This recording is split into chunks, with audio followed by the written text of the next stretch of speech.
Welcome everyone to our first WeCREATE event. We are very happy to be launching WeCREATE today on International Women's Day. My name is Femke Kool and I work at the Cambridge Centre for AI in Medicine, which is part of the University of Cambridge. I will be moderating today's session and Professor Michaela van der Schaar will be leading the session today.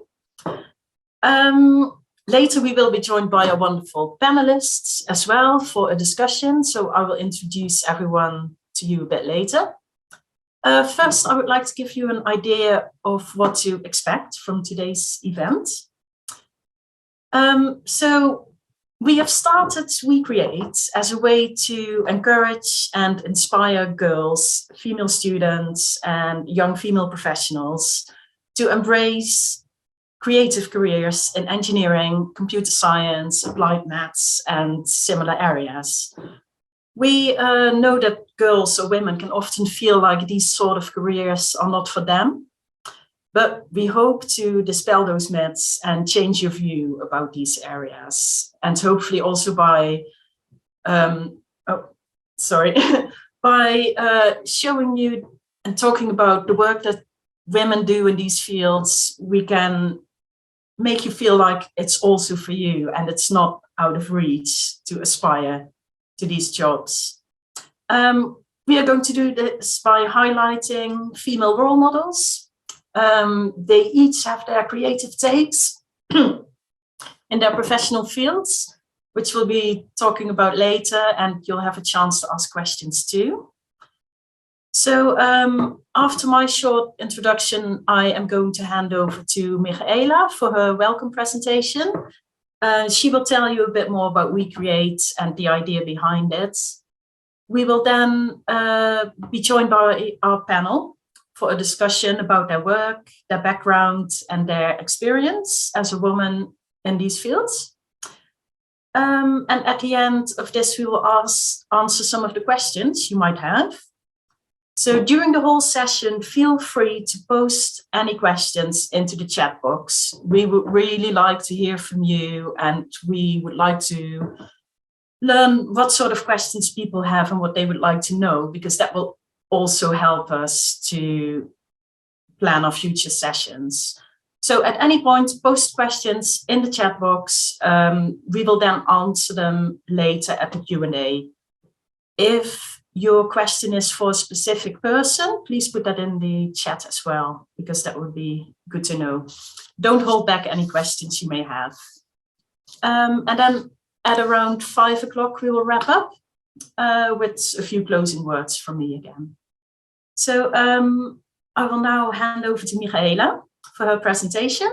So if you have any questions to her, please post them in the chat and we'll try to answer those later as well. Thank you very much, Femke. Hello, everyone. I'd like to start by saying that I absolutely love being an engineer. As an engineer, I create and build new worlds. Through the problems I solve, I get to design and build solutions that can transform the world for the better. And in many spheres, women are as creative or even more creative than men. But for many reasons, women rarely choose the STEM topics to show off their creativity. So I have decided to launch WeCREATE engagement sessions to highlight the extraordinarily creative work of those of us who work in the STEM subject. And my aim is to inspire more women to embrace careers in engineering, in computer science, and applied mathematics. Traditionally, society has taken a relatively narrow view of creativity, captured by the phrase creative arts. And when we hear that, we think of painters like Marie Cassatt or Berthe Morisot, or writers like Virginia Woolf or the Georges, Eliot and Sons. Where the arts are creative, supposedly the sciences are not. And I believe it is time to change this limited view.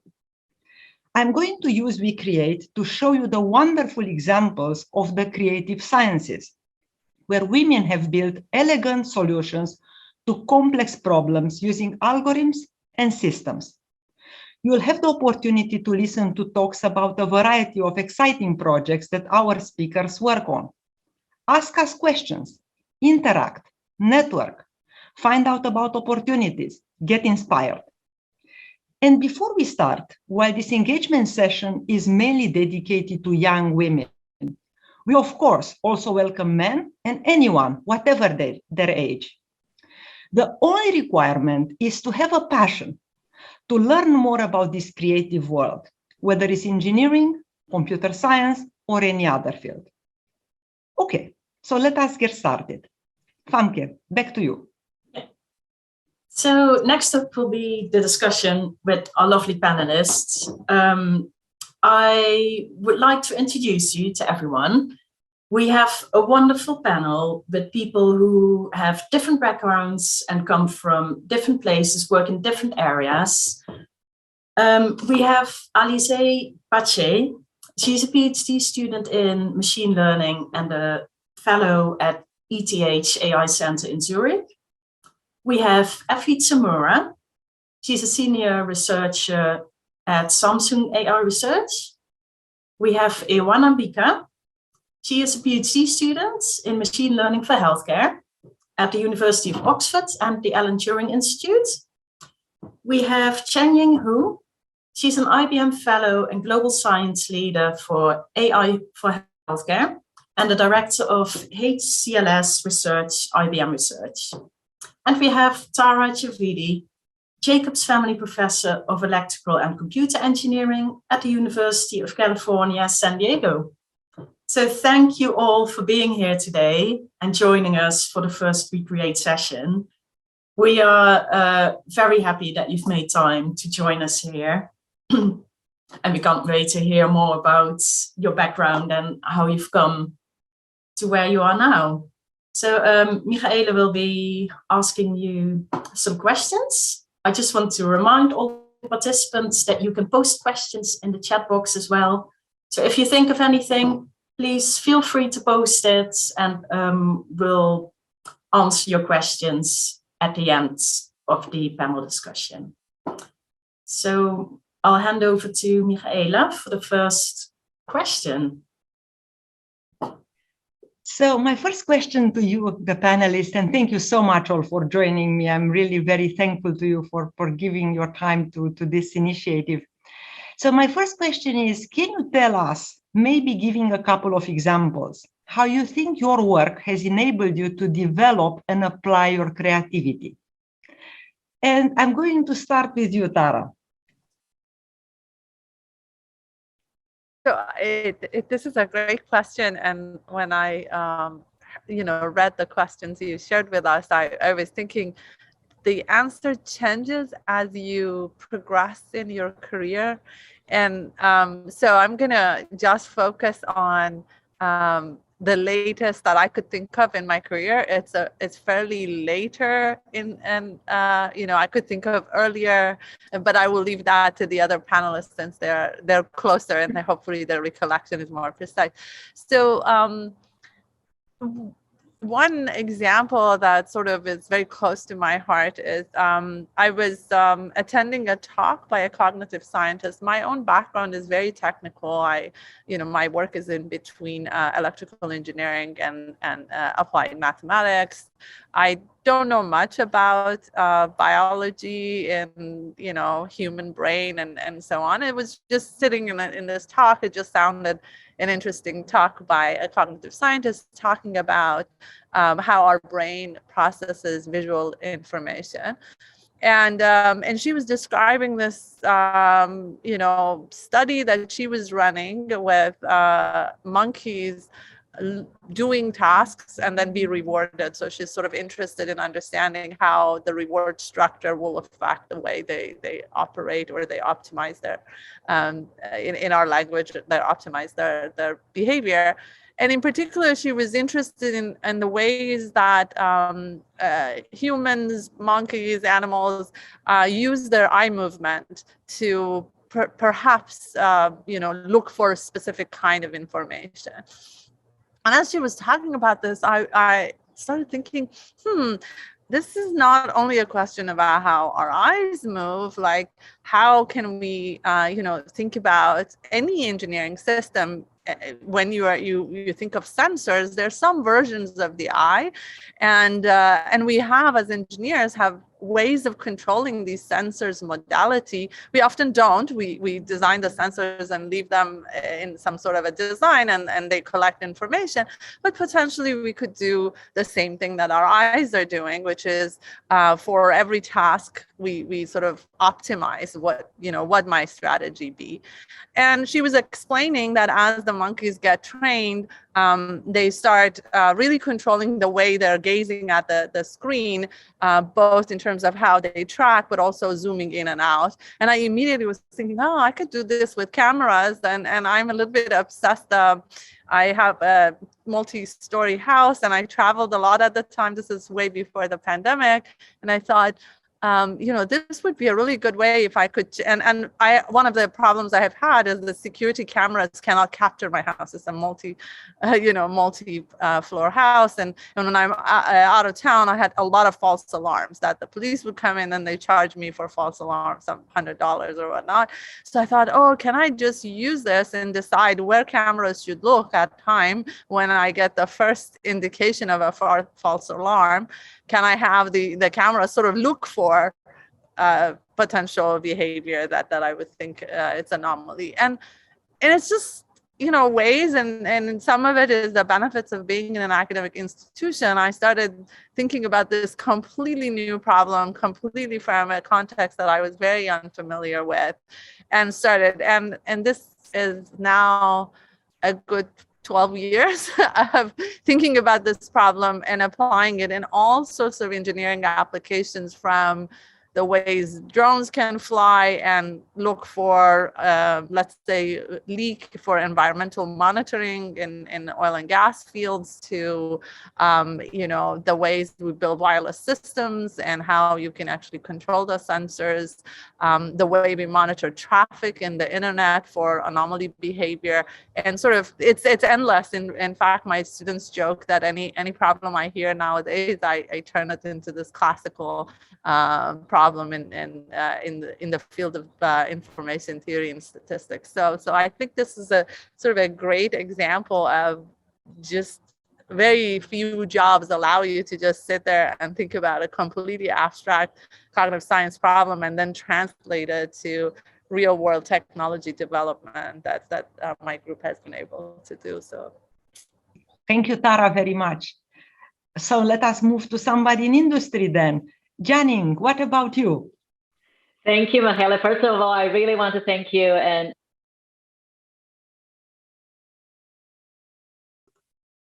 we can't hear you. Janning, I think we don't hear you. Sorry.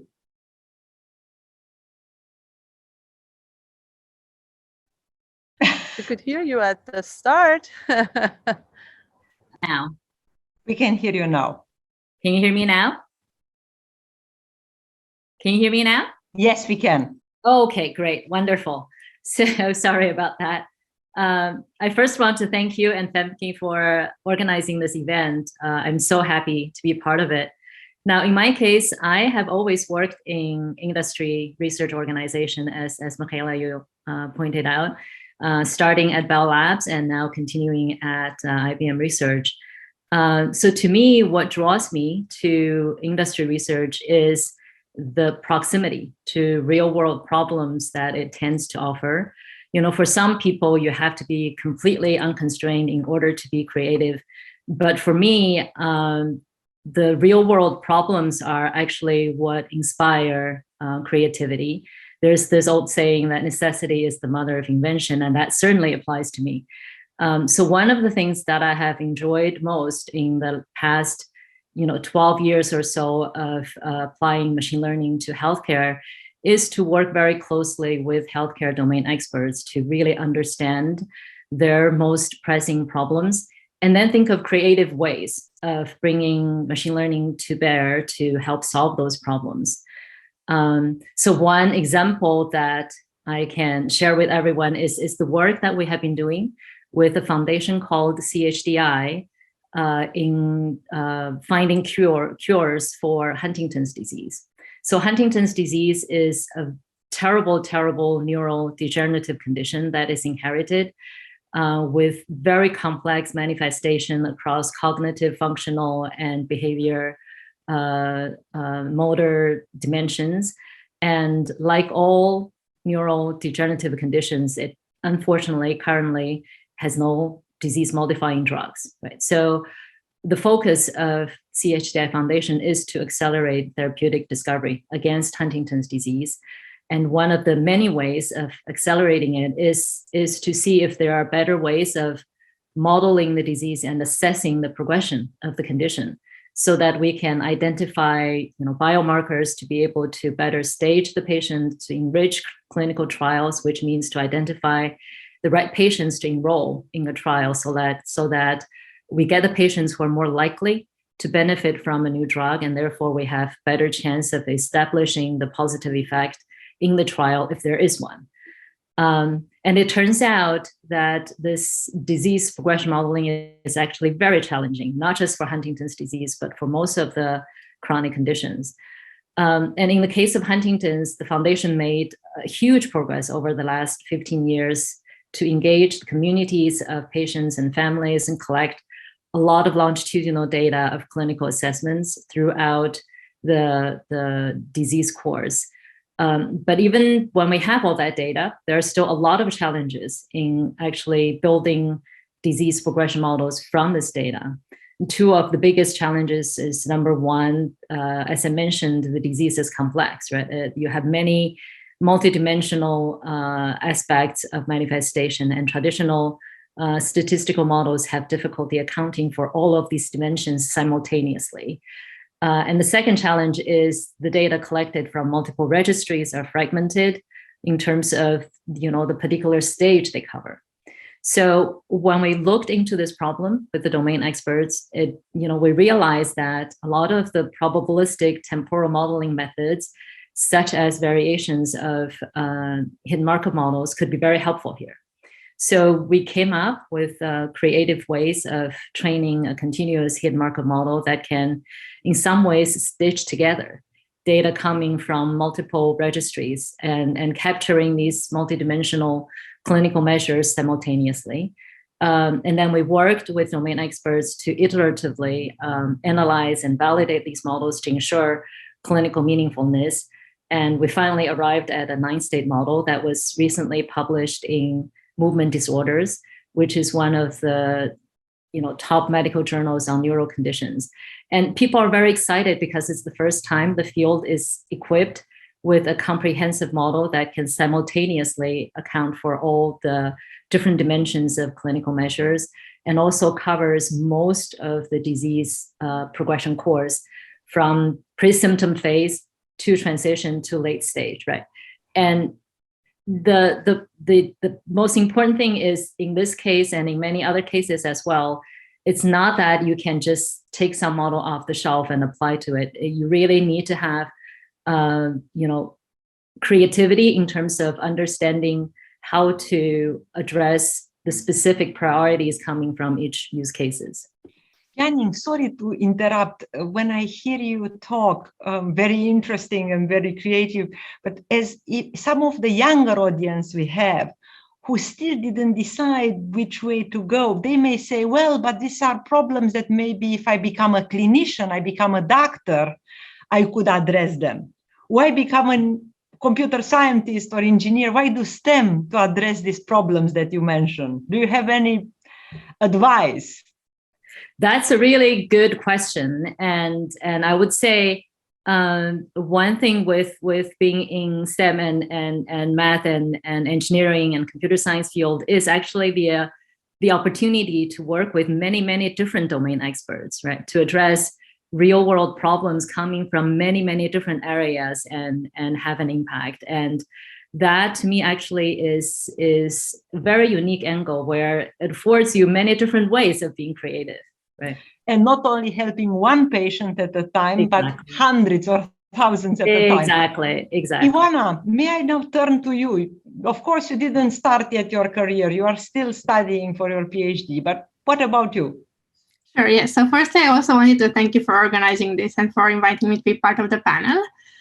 So to answer this question about creativity, I would say that because my background is in computer science, a lot of the work that I've done in computer science have involved like problem solving. And this by definition requires creativity to come up with the best and most efficient solutions.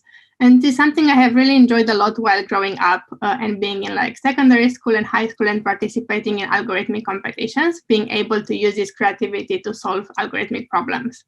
However, I would say that the work that has maybe allowed me to be the most creative so far has been my PhD research. And this has also focused on machine learning for healthcare, and in particular on building causal inference methods for estimating treatment effects. And I would say that this has allowed me to be creative is because a lot of the work involved like reading and having a critical understanding of what has been done so far, and also trying to understand what are the shortcomings of the existing methods to find out creative ways to address them and build better tools. So I also have a specific examples from healthcare here about my research in particular, because for instance, when I started my PhD, a lot of the work that was done in causal inference has mainly focused on building these tools for treatments in the static setting where you only have binary treatments. But an important problem in medicine is also being able to understand what's the effect of time-dependent treatments, such that we can understand how patients progress through diseases when you give to them different treatment plans and how to select among these different treatment plans. And I would say that the fact that this problem hasn't been addressed so much before was a good opportunity for me to innovate and create better tools. And to be able to do this, I definitely need to use my creativity to come up with these solutions. Thank you, Ioana. Full disclosure, Ioana is my PhD student. I was delighted when she said that that was the best, most creative time. Shall we move now to other questions? Okay, thank you. Thank you, Famke. So my second question to the panelists is, what convinced you to pursue a career in engineering, computer science, or applied math? And Effie, I'm now going to turn to you. Michaela, many thanks for the invitation. And I'm really glad to be here in this panel. And congratulations for the great initiative. So nobody convinced me. It was my passion for math and technology that led me here. I was participating in math competition. I believe that math is the only tool that gives us the ability to formalize, to prove, and to systemize. So for me, math is magic, it's not only science. And that's why I decided to pursue this career. And I see that essentially modern industry is not asking only for engineers in order to program solutions. It asks for people with creativity, people that have strong background in mathematics, in foundational sciences and research in order to develop new products, in order to develop new solutions. So that was the reason for which I followed this path. And there is also one small thing, but this is very small. For me, it was also a challenge because especially in Greece, you could find mostly men following this career. So for me, it was also a challenge to show that a woman can be equally good with a man and do something that could potentially distinguish me from the other people. Effie, I'm sorry, I'm going to jump in there and say, yes, I think it's wonderful that you have been a math Olympiad. But what I would like to tell the younger women in the audience is I think math is wonderful, of course, and is important. But I don't think it's the only thing or the essential thing here. No, definitely. Because math is beautiful, we need it, but it's very constraining. The problems are very well defined by mathematicians, very rigid, at times boring. And of course, math is useful. But what I'm excited personally, sorry, since I'm not the panelist, but to interject there, since we don't want to give the wrong impression to the young women. Sure. Is that in maths, you are very rigid and maybe there is less creativity. You need intellect, but maybe less creativity. What I think it's wonderful as you are progressing in these fields of engineering, computer science, applied math, we can paint with all sorts of algorithms and math we go beyond math. Yes, we use some basic math tools, but we have the opportunity to think out of the box, to invent algorithms, to invent ideas. Sure. That go, I think, beyond just math. Sure, It's sure, not that sure. we don't love math, but Sure. sorry for that. I just sure. I would like to say sure. Fun. I would like to say two things on my defense. First of all, of course, yes, the current the computer science is based on math. It's based on the foundations that were led by Alan Turing. However, we wouldn't be in a position to hold this event unless we had fantastic engineers in order to realize all this magic. So obviously, yes, engineering is something mandatory in the modern world. We wouldn't be living in this world. And more creative, maybe, because we take math constants and play with them. Sorry, I let you go. Sorry for that. It's not. Sure, I'm not dismissing. So I just want to tell if we didn't have engineering, math. It's even more fun than math. it's even more math. But to my defense, and not to my defense, to math's defense, there are ways to combine rigid logics with uncertainty. And to say something more provocative, actually, what I'm seeing very recently is that machine learning can benefit a lot from math, can benefit a lot of logic. So now we hear a lot about neurosymbolic AI. Why is this? It's because the two formalisms are quite complementary. So with logic, we can inject background knowledge that is very difficult to have in deep neural networks unless we train them a lot with many data. So yes, engineering is amazing. We wouldn't be living in this world without engineering. But okay, math my point is not one is amazing. It's just that there is a lot of creativity. There is a lot of creativity outside math. Whether it is good in math or less good in math, we are now playing beyond math. Sure. A lot of creativity in engineering, in biomedicine, a lot of computer science. Obviously, yes. I would just answer the question from my perspective, of course. Sure. I just wanted not to scare people who may not be math Olympians. No. That was not my intention at all. Alize, what about you? What do you think about this? What convinced you? Then please don't say only math and math Olympians. I think for me, initially, definitely what drew me to like engineering, computer science, all of this was definitely the creative aspect. So as like a 17, 18-year-old, I was like, okay, what would be an exciting way to spend my life? And I was definitely thinking about like all the science fiction ideas that you read about, you know, like nuclear fusion, flying cars, I don't know, this sort of stuff. And so I thought, okay, it would be super exciting because there's so many cool things to be done with engineering to go down that route. So that's, I think, what initially geared me towards there. And then probably, you know, actually studying all of these topics, I got a more realistic picture of the field, which is as exciting as this. It's just there's also less science fiction grandiose projects. And I realized that actually, for me, an actually more important aspect than this was also really the impact that I could have. And that's also what we discussed about earlier. The really exciting thing about engineering, computer science, and maths is that you can apply all of these methods that you learn about to every single area of science, research, industrial development. And there's some super cool things that will shape the development of the future decades. And with computer science and maths, you can really touch on all of these areas and make a difference. So I think at this point now, still at a very early stage, I've just started my PhD, so I'm definitely the most junior here. What's exciting me about being a young professional in this area is definitely the possibility of touching on every single cool research opportunity in medicine, climate science, policymaking. There's really a world of opportunities, which is super exciting, I think. Wonderful. Famke, shall we go to the next one? And I guess I need to speed up because I'm slow. So are there any common misconceptions you've seen women associated with such career paths?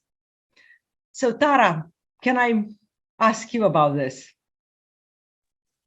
Yeah, I mean, it's a difficult question because I think the word misconception means that there's sort of a there's a correct way to understand the state of the world. And I think given the complex nature of, in general, all human activities, but in particular, creating technology, let's say, to simplify the conversation and sort of avoid this sort of dichotomy that you and you were like debating before.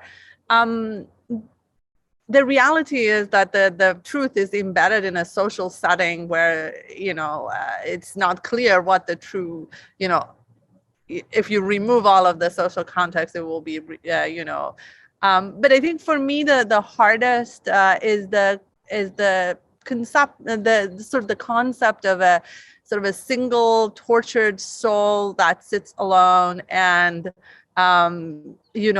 makes these genius sort of projections of what to do or how to solve a problem, that I think is the really difficult concept that I feel like it's a turnoff for many folks who and maybe it's the reason you're reacting to sort of math being the cool thing. For me, the idea of having a private space to sit and think and enjoy the kind of discoveries that that we think about is a joy. It's not that like you have to be really boring or really great genius to do well in Math Olympiad. It's also having that space to fail and struggle with the concept and finally work it out. It's such a pure joy, and it's such a privilege to have that space and not get caught up in the self-doubt and so on. So I just want to sort of emphasize that I don't see this this separation of the genius private introverted, sort of math genius versus the sort of outgoing creative person who gets to change the world, very useful. And I think that's what I would try to refrain from, because I think I'm very motivated by having this space. And this was something I was trying to very painfully and unsuccessfully to respond to Tali, who asked me in the chat about the sort of cross-disciplinary exposure versus in-depth knowledge, is that the reality is time is, of course, limited, and you have to do a trade-off between how you spend your time. But I stay away very purposefully from these binaries, because I think it's causing us to doubt ourselves when there are only 4 of us in the field. If there were 50-50 women and men, you would always find an example of a woman that would look like you, and it would not scare you that you're not good at what this takes to do. But when there's only 3 and let's say those 3 are particularly introverted or extroverted, it really will have an impact of how you actually how you understand yourself. So in that sense, I try to avoid it if it's useful. It's not reality. It's not, so I can't say it's a misconception, because I really don't know what the truth is, but I avoid that binary because I've seen myself struggle with it. Do I have the genius of my friends who did Math Olympiad and I was like to succeed in the field, and I've not find it very useful of an anxiety in the long term. But it's not a misconception. I don't know what it is. Thank you, Tara. No, very, very eloquent. Ioana, anything to add? Sure, yes. I can talk a bit about my experience with computer science, because I remember how in high school, many people, maybe like including myself as well, thought that maybe the main career path to pursue if you do computer science as a university degree would mainly be programming or like software engineering. And I think this may be because people don't consider that much the interdisciplinary aspects of science, like we've also discussed in this panel. Because, for instance, even though my undergraduate degree was computer science, then when doing my PhD research, I could explore like many different fields. And for instance, the work that I'm doing now is very, very interdisciplinary, like at the intersection of machine learning and healthcare. So I get to apply my knowledge from computer science, but also interact with people from another domain. because here it's very interesting to like talk to clinicians to understand which problems in healthcare require coming up with new solutions and which problems require new methods to solve them. And that's something that we can do as computer scientists to like help these people from a different field. So I'd say like it's important to maybe for like high school people to like also talk to people who have pursued these careers in science and like understand like what are all of the possible paths they can take, rather than like have a misconception about like maybe one or two restricted paths that people often associate with such careers. Thank you so much, Ioana. Very good point. Famke, shall we go to the next one? Can you tell us what you found most challenging in your careers, in your professional career so far? And Effie, even though you have not started that long ago, I'm going still to start with you. Thank you, Michaela. So the challenge was the following. The beginning of my PhD coincided with the financial crisis in Greece in 2010. And that was a very unfortunate coincidence. So this fact, along with the fact that I am a woman, made things more difficult to progress my career, and especially to people, to connect with people from all over the world. But thankfully, after many years of hard work, I can say that these barriers now, I have overcome these barriers, and I'm in a position in which I'm happy with my career. But that was the challenge that I have faced. Thank you so much. Janning, you are really such successful professionally. Very few women in our world are directors at IBM. So did you encounter any challenges of any kind in your professional career?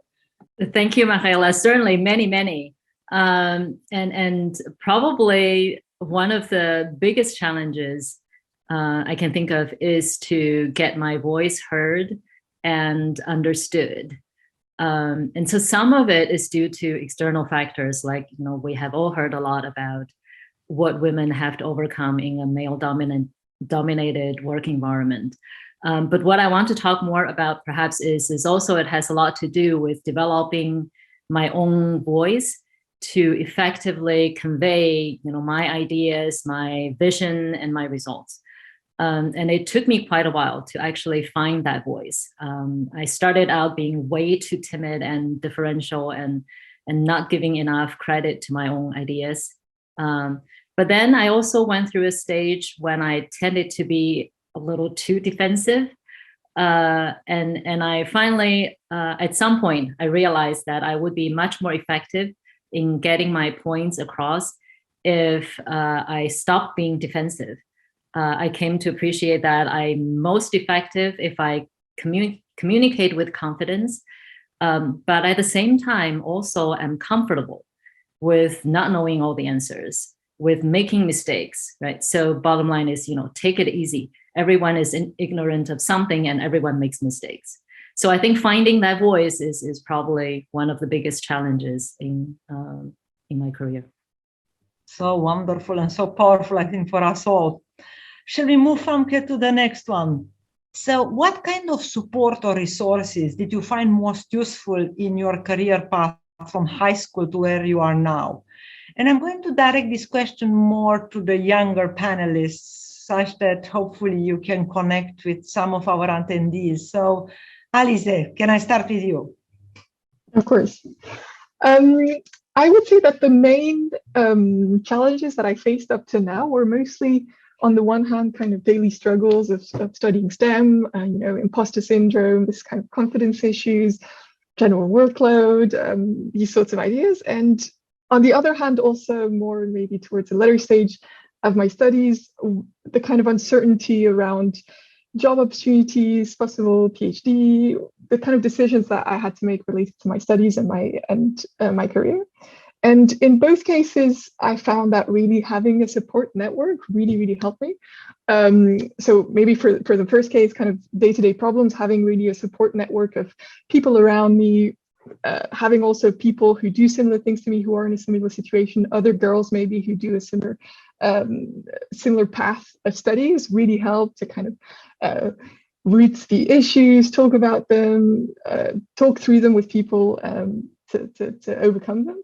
And on the other hand, also for then career choices, talking to maybe more senior people, so having a network of people to talk to go through possible options, discuss opportunities, maybe more senior people like even Michaela in my case. So I think it always looking around my own network and reaching out through social networks or whatever resources are online to really talk about the issues that and in the future we create the WeCREATE initiative. Exactly. So I think this is really useful. Build a bigger and network. In my case, it really helps to talk through things. So hopefully this will help some girls as well. Effie. For me, the first thing is the support of my family and of my colleagues. To me, this has been the most important thing. The second thing that was crucial in developing my career was the early career research fellowship that I was awarded from the Turing Institute.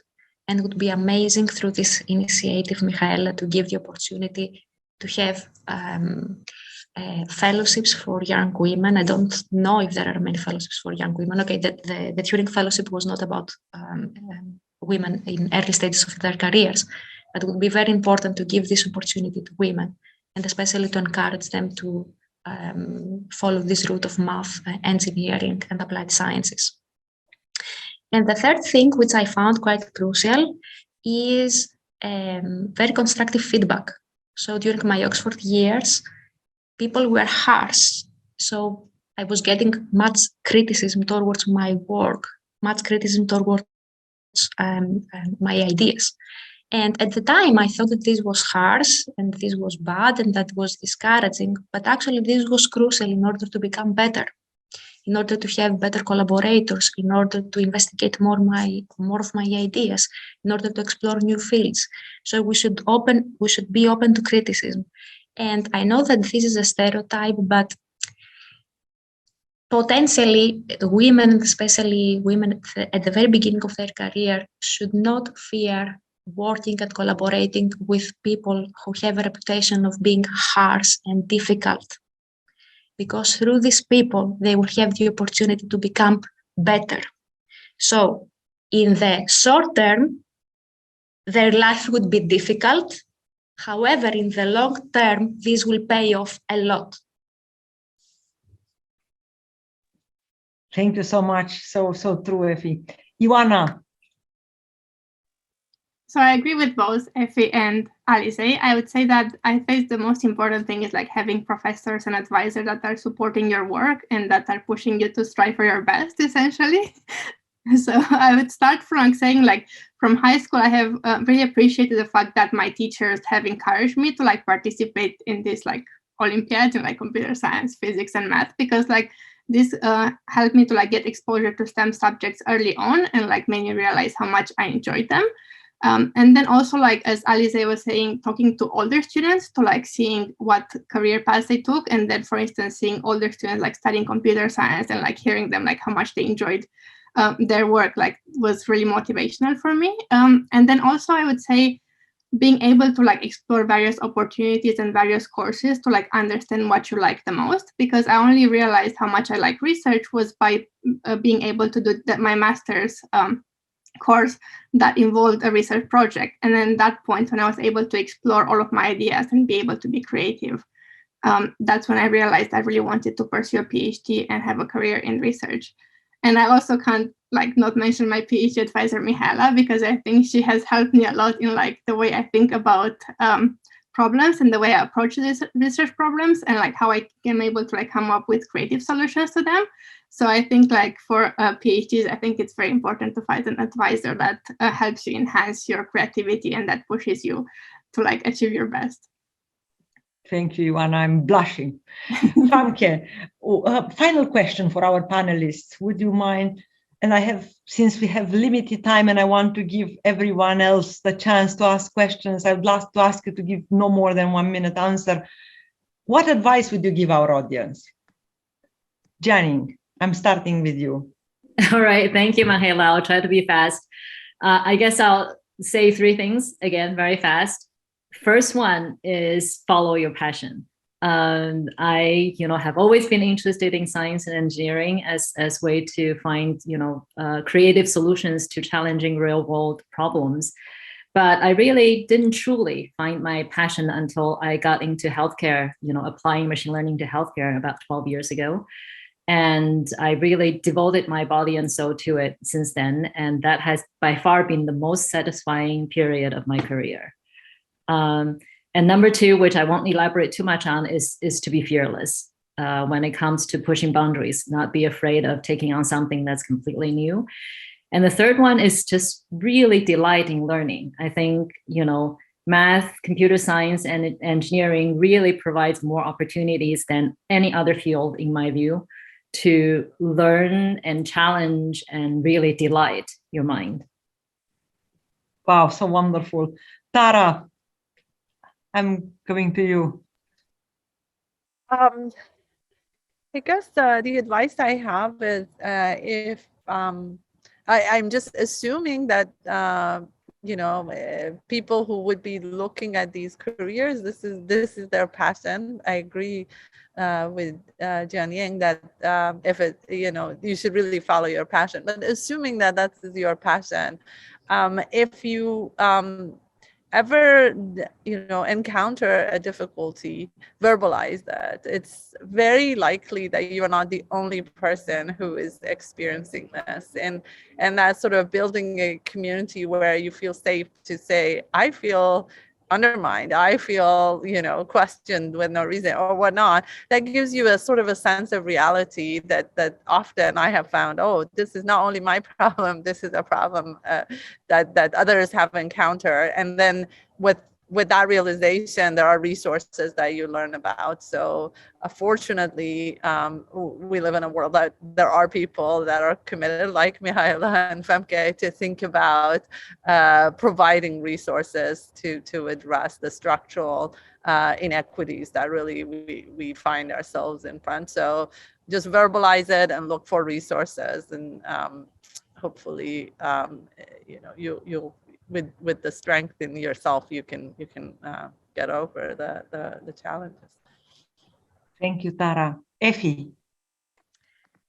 Help others, be nice, be strong, do the right thing, and last but not least, don't fear becoming unpleasant if you think that you are right. Ioana. I have an advice more for people who are thinking about choosing their career. And this is maybe I think the most important thing is for them to try to talk to as many people as possible and at least consider a career in STEM, because it's wonderful, and try to get an exposure of what that type of career would be. And also try to explore as many courses and as many projects as possible to find out what you most like and what you're most passionate about to work on. Alice.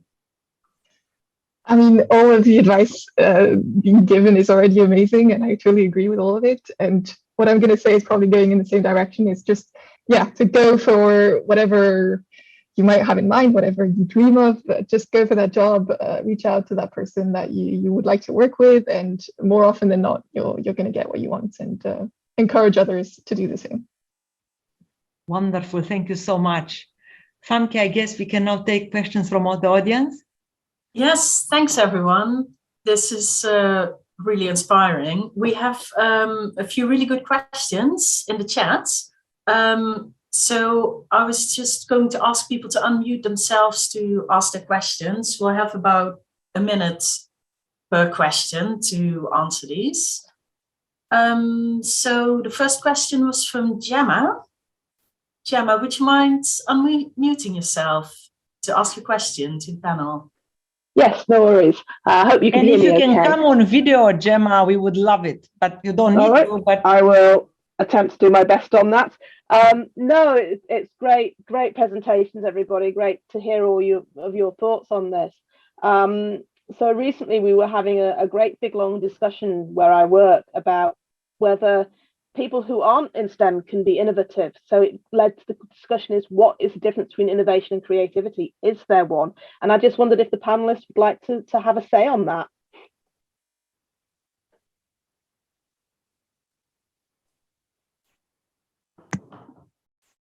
So who would like to answer that question? Is there anyone who's got good thoughts about the differences between creativity and innovation? Go ahead. I'm going to jump, but I think that all of you should. I think that they both are important. Innovation is to some extent, to me, one type of creativity. It's not the only one. In research, we often want to be innovators. We want to be the first to innovate, to come up with an idea, to push the boundaries. This is one type of creativity, but it's not the only one. At other times, creativity is thinking out of the box about solving a real life problem, like Janine was saying. Taking some problem that we see around us, it could be a technological problem, it could be a social problem. And that's, I think, what I like about being an engineer and computer scientist, is that we can take something very real around us, like Tara was mentioning as well, and solve it in an interesting way. It may not be innovation, but it's creativity, because we need to put our mind to it to make it happen. And it's creativity also because after we solved it, we don't need to redo it again. It's solved. We can move on and do something else interesting. I don't know whether anyone else wants to say anything. Yeah, I couldn't agree more. I would just add, I think creativity is prerequisite for innovation, right? You have to be creative in order to get to any innovation, but it's not sufficient. There are other things that are also needed to get to that innovation. And my interpretation is innovation is, for it to be innovation, it has to have some real world impact, right? So again, I think one great thing about being in, math, computer science, and engineering is we are the ones who get to be both creative and innovative, because I think there are fields where you can be creative, which don't necessarily lead to innovation, whereas we are in a field that we really get to do both. Next question. That's great. Next question was from Tali. Tali, would you mind unmuting yourself to ask your question? Sure. Hi there, and I just wanted to say thank you so much to all the panelists and Michaela for organizing. So my question originally was focusing on what Tara had said about how she was inspired by the way that the eye visualizes and kind of analyzes different data, and how it was then related to sensors. But I mean, if any of the panelists want to weigh in on the question, like, that would be amazing. It seemed as though creativity was then linked to being able to take inspiration from one discipline and apply it to another. So in balancing the depth versus the breadth of career building, how would you advise going about that? And yeah, that's the essence of the question. So I'm going to take a shot at it, because I was trying so hard to write something and it just got longer and longer. And so I think the question you raised is exactly the question that I have grappled with my technical solutions, right? In the sense that if you're looking for a goal, you have this ability to do wide search and put a wide net and listen to lots of ideas and lots of different ways of solving a problem. And then when you kind of find it and you really want to know, is this really a cat or the cap of a person who intruded in my house, then you have to go deeper and just really focus and zoom in your attention. And in terms of doing this in real life, it's always the challenge, right? And I think to the question, even thinking deeply about very wide questions that are like coming up in different fields, but then let's say, can I come up with one abstract, simplified, missing a lot of the details framework that can capture some of the aspects of the problem in all of these, is sort of the more narrower way of thinking about these bigger questions in their full complexity. I think a mixture is needed, and I think that's where I tend to think it's, kind of following your own personality traits and your own interest will be the best lead. There's no one size fit all. You just have to figure out what it is that it personally works for you. I have had some number of PhD students, and every single time I recruit a new one, the question will be, what is their path? And so far I've been humbled. I'm sure Mihaela can attest to this, as how different people get to that point, and how different trajectories. So there is really no good one way to do that. It's just more the person you are, and what gives you the most satisfaction early on, so that you feel more steady tackling the challenges that come up, because they're going to get hard. If they're problems worthy of attack, they attack back, right? They don't just solve one after the other. You have to really persist, and so you just have to figure out what keeps you motivated and excited to go at it over and over. Sorry if it's not That's a very great. No, it's great. Thank you. useful answer. We have another question from Isha. Isha, would you mind unmuting yourself to ask your question?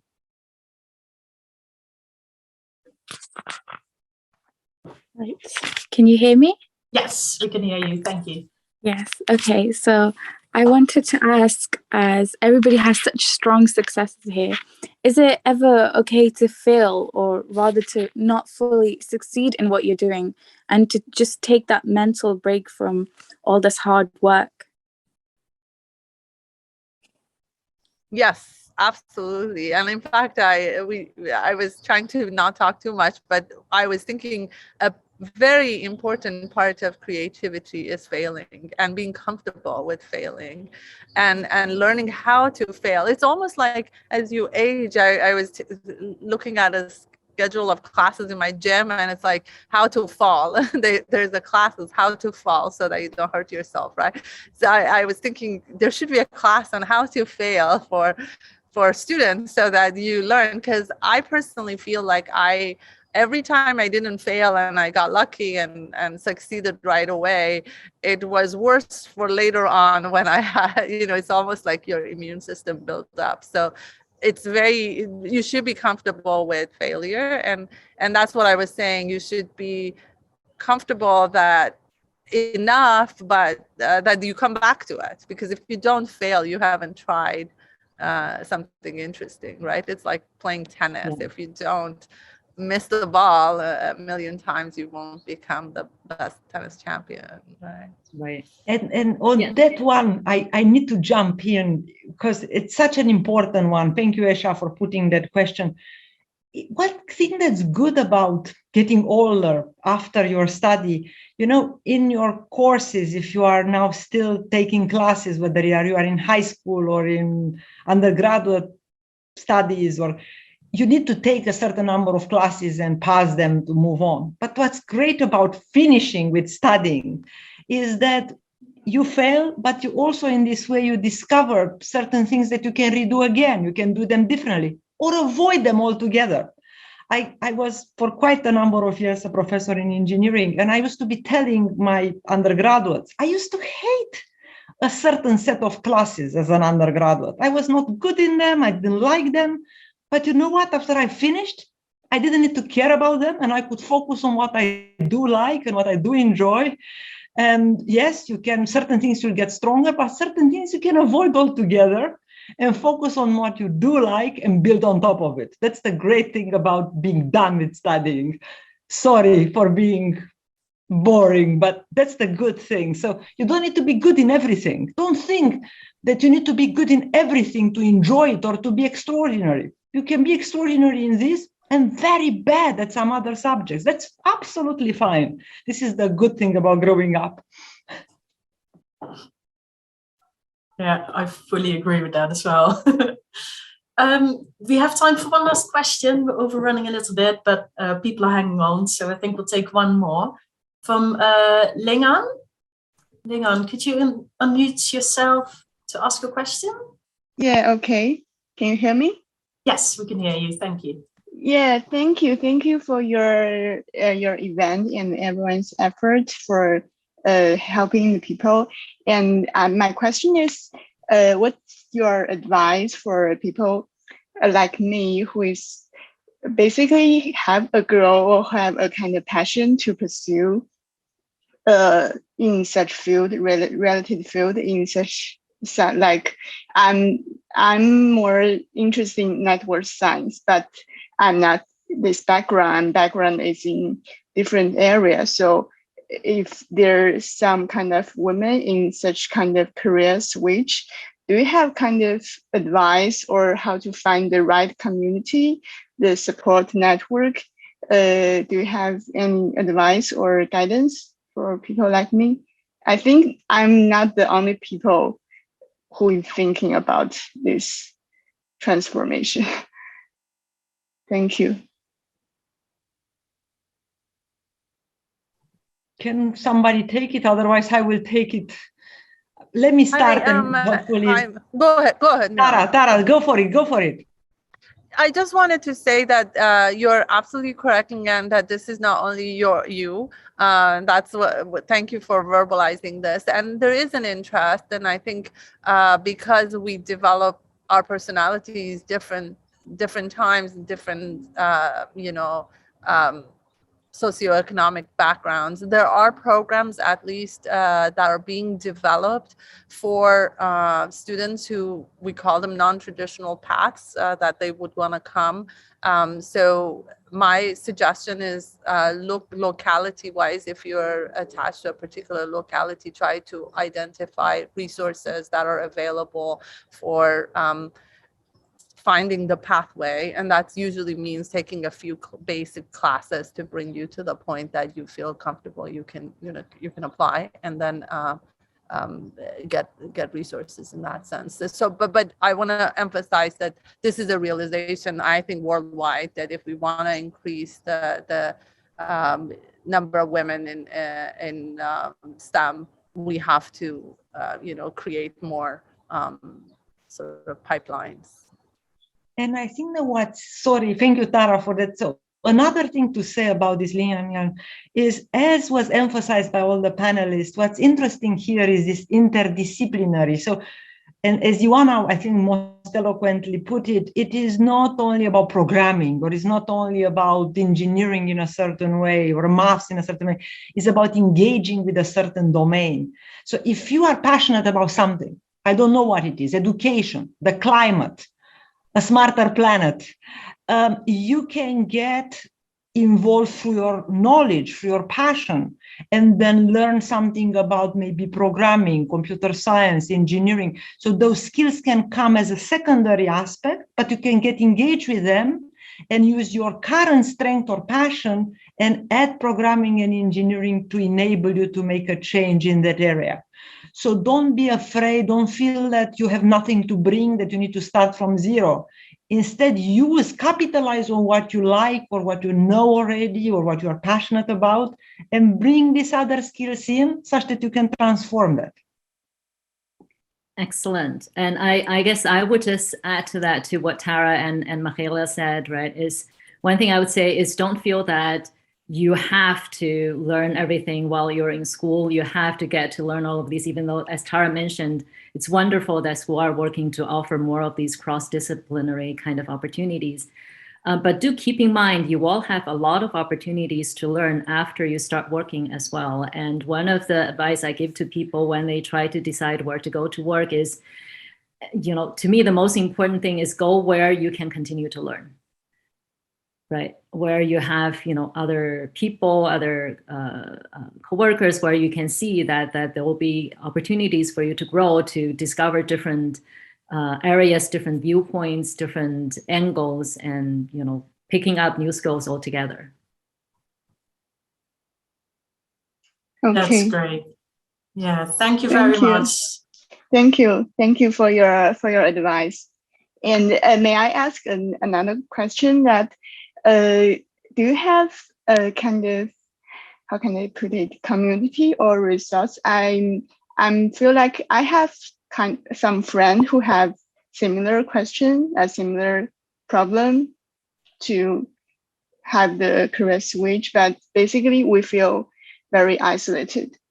We don't know where to find the resources, and we just only 2 or 3 person.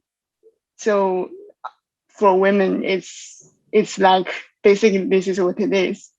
So Thank you for this. So maybe this is a good idea, maybe for a future session, we hope to every few months to have some of these get-togethers, and maybe in one of the future sessions, we can come together and talk about how can we get women from other careers to migrate to this one. So let's do that, Famke.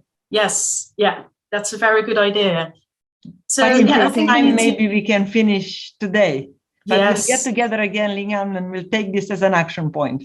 Yeah, we will. Yeah, first of all, thank you very much to our speakers today for the brilliant tips and advice and the inspiring words to everyone.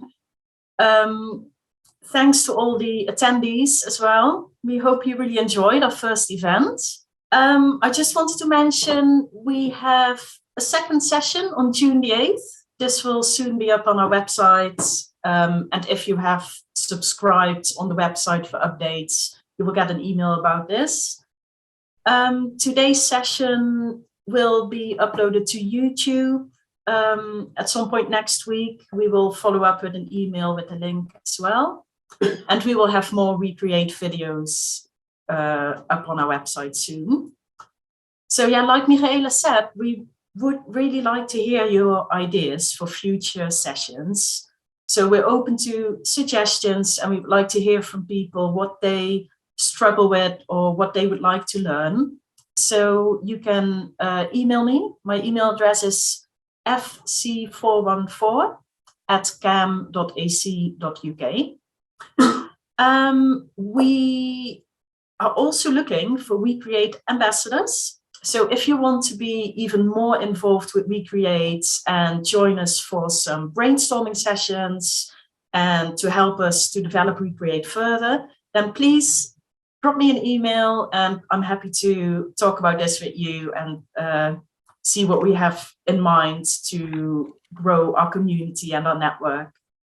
So yeah, please, if you are interested in becoming an ambassador or have any questions, please email me again on the same email address. And yeah, let everyone know about these sessions. We would love for more people to join us. Our website is WeCREATE.academy.